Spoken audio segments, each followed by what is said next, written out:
একেবারে মসজিদের ছাদ পর্যন্ত গিয়ে মাথা ঠেকছে, দুইজন নামাজ পড়তেছে।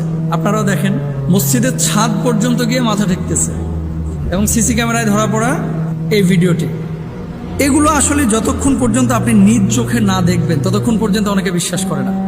রাসূল আকরাম সাল্লাল্লাহু আলাইহি ওয়াসাল্লামের সাথে জিনদের সমন্বিত সাক্ষাৎ ঘটেছে 6 বার, মদিনায় 3 বার, মক্কায় 2 বার, আর মক্কা মদিনার বাইরে 1 বার।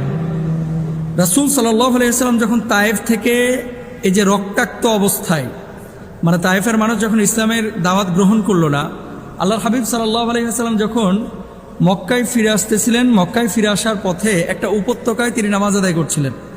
তো সেখানে কোরআনুল কারীম আল্লাহ রসুল যখন সশব্দে তেলাওয়াত করছিলেন, ঠিক সেই মুহূর্তে 70 থেকে 80, 80 থেকে 90, কেউ কেউ বলছেন 70 জন, কেউ বলছেন 80 জন, কেউ বলছেন 90 জন, এই 90 জন জিনের একটা টিম আল্লাহ রসুল সাল্লাল্লাহু আলাইহি